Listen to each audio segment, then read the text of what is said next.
যোৰহাট নগৰত অৱস্থিত 93 বৰ্ষ গৰকা যোৰহাট পলিটেকনিক উচ্চ মাধ্যমিক বিদ্যালয়লৈ এক বহুদিনীয়া আশাৰ সফল সমাপ্তি হয়।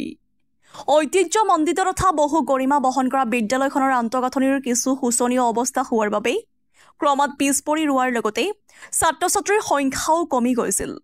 কিন্তু বহু প্ৰচেষ্টাৰ অন্তত যোৰহাট বিধানসভা সমষ্টিৰ বিধায়ক হিতেন্দ্ৰ নাথ গোস্বামীৰ তৎপৰতাত বিধায়ক পুঁজিৰ পৰা 10 লাখ টকা অনুদানেৰে বিদ্যালয়খনৰ ক্ৰমাৎ জহি খহি যোৱা 6টাকৈ কোঠা অত্যাধুনিকভাৱে মেৰামতি কৰি বিদ্যালয়খনক এক নতুন মাত্ৰা প্ৰদান কৰে, যাৰ বাবে উৎফুল্লিত হৈ পৰে বিদ্যালয়খনৰ শিক্ষক শিক্ষয়িত্ৰীসকলৰ লগতে প্ৰাক্তন ছাত্ৰ ছাত্ৰী তথা বিদ্যালয় পৰিচালনা সমিতি।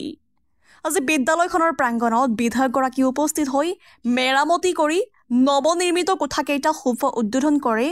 লগতে বিদ্যালয়খনত অনুষ্ঠিত কৰা সভাত অংশগ্ৰহণ কৰি যোৰহাটৰ গৰিমা ঐতিহ্যক কেতিয়াও স্নান হ'বলৈ নিদিয়াৰ কথা প্ৰকাশ কৰে।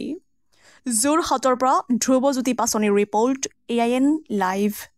মানে ঐতিহাসিক এখন স্কুল পলিটেকনিক স্কুল আমাৰ কাৰণে, কাৰণ আমি জন্ম হয়তো আগৰ পৰা এখন স্কুল হৈছে, এতিয়া 100 বছৰমান হ'বলৈ হোৱা নাই ন, 93 ইয়েৰ্ছ হৈছে।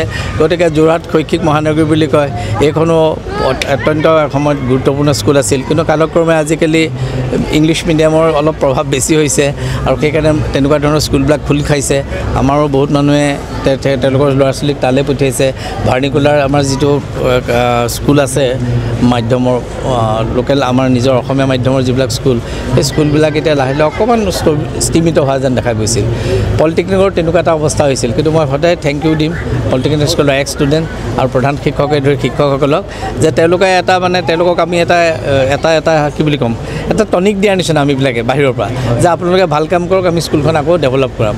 আৰু কিবা এটা কাৰণে ভগৱানৰ কৃপাত মই হয়তো এই স্কুলবিলাকত যি ডেভেলপ কৰাৰ ক্ষেত্ৰত মোৰ এটা ইচ্ছা সদায় থাকে, কাৰণ আমি নিজৰ যোৰহাটৰ গৰিমা ঐতিহ্য আমি কেতিয়াও ম্লান কৰিব নালাগে। আৰু সেই আমাৰ অসমীয়া মাধ্যমৰ স্কুলবিলাক ভাল হ'লে আৰু ভাল লাগিব।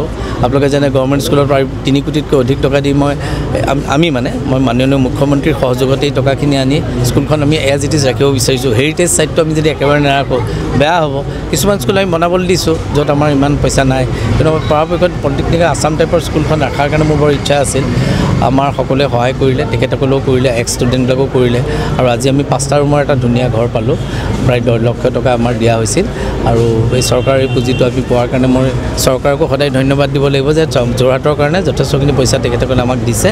মানে যোৰহাটৰ সমাজত অৱস্থিত এখন অত্যন্ত ঐতিহ্যমণ্ডিত এখন স্কুল। ইয়াত মই নিজেই পঢ়া, মই জেনেৰেল ছেক্ৰেটাৰী আছিলোঁ। মোৰ দেউতা ইয়াত শিক্ষকতা কৰা প্ৰধান শিক্ষক হিচাপে ইয়াৰ পৰা অৱসৰ গ্ৰহণ কৰিছে। এই স্কুলখনৰ এটা বিশেষকৈ খেলা ধূলাৰ ক্ষেত্ৰত যি সুনাম আছিলে, সেই সুনাম কালক্ৰমত আজি আমি যি দেখিছোঁ যে ইংৰাজী মাধ্যমৰ বিদ্যালয়ৰ মানে আগ্ৰাসনৰ হৈ যিদৰে অৱক্ষয় হৈছিলে, সেই ফলশ্ৰুতিত আচলতে বহুত আমি বিদ্যালয় আমি এমালগেমেট কৰা দেখিছোঁ। চৰকাৰে বাধ্য হৈ বা ইমান ছাত্ৰ ছাত্ৰীৰ সংখ্যা কমি গৈছে।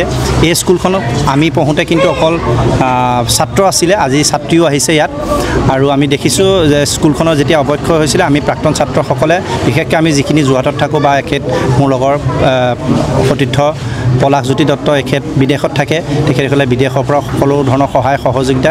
আৰু আমাৰ এজন প্ৰাক্তন ছাত্ৰই তেখেতৰ পিতৃৰ নামত, তেখেত যোৰহাট নগাঁও কলেজৰ উপাধ্যক্ষ আছিলে, তেখেতৰ নামত এই 4.5 লাখ টকা ব্যয় কৰি নিজৰ ব্যক্তিগতভাৱে এটা প্ৰধান শিক্ষকৰ কোঠাটো নিৰ্মাণ কৰি দিছে।